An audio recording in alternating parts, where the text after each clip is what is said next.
Welcome, my dear students. The Summer of the Beautiful White Horse by William Saroyan.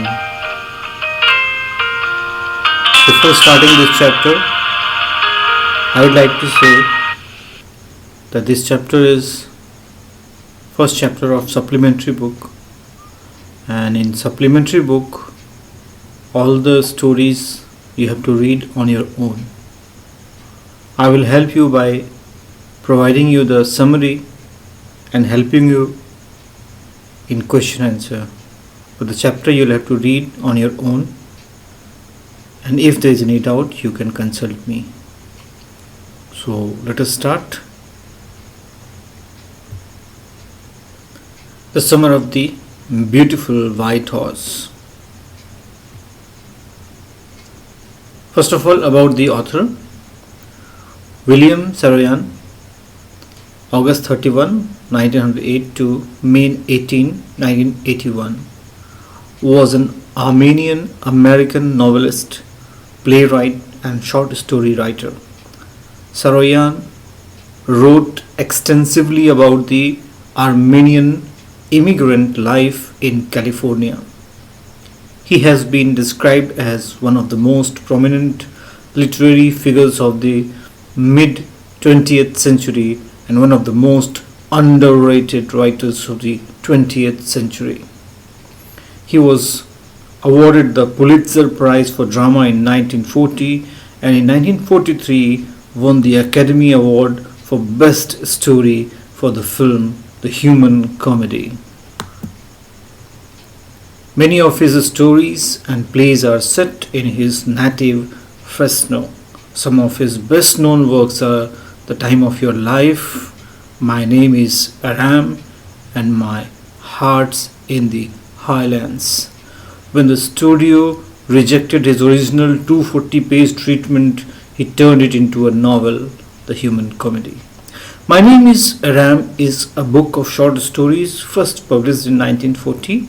The stories detail the exploits of Aram Garogulanian, a boy of Armenian descent growing up in Fresno, California, and the various members of his large family. This book is assigned reading in some schools also.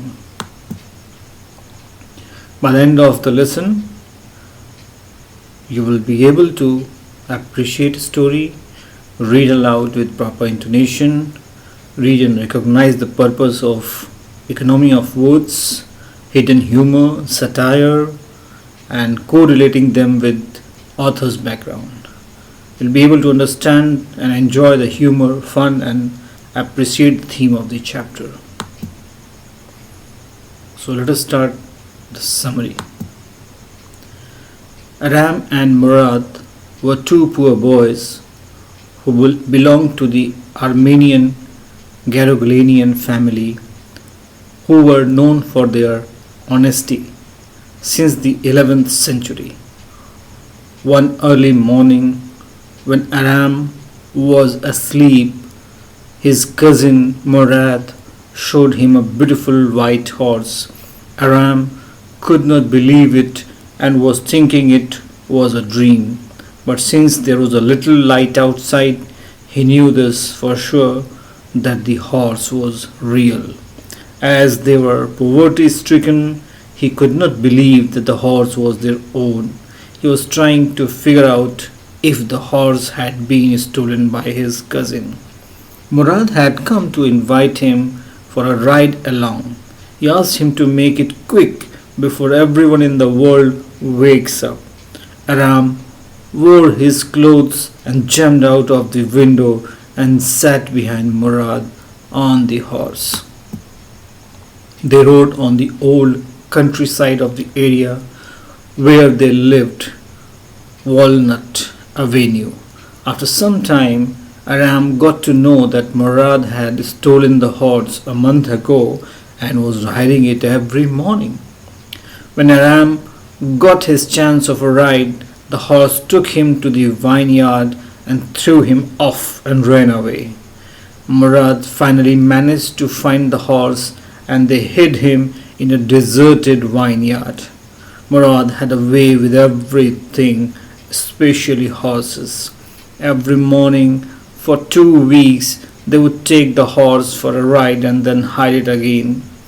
One day John Barrow came to Aram's house to talk to his uncle Khushro, who was an irritated and loud man who shouted at almost everything. Barrow told him about his missing horse. For 1 month he could not find it, and he walked for 10 miles to come to their house.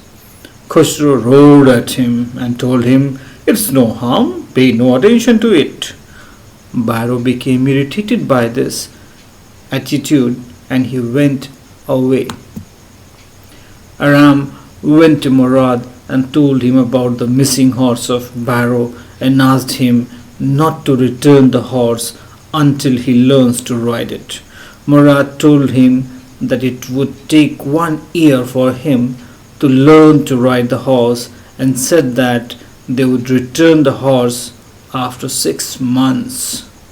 One day, on their way back to hide the horse to the hidden spot, they met John Barrow, who talked to them and carefully examined the horse. He admitted that the horse looked exactly like the one he had. He assumed it was a twin horse. Murad managed to let Barrow assume that it was not his horse. The next morning, both of them took the horse back to Barrow's vineyard and put it in the barn. The same afternoon, John Barrow came back to his house to tell his mother about his horse who had come back. He was happy and was astonished to see the horse's better temper, and it was stronger than ever. Uncle Khushro again roared, "Quiet, man, quiet. Your horse has been returned. Pay no attention to it."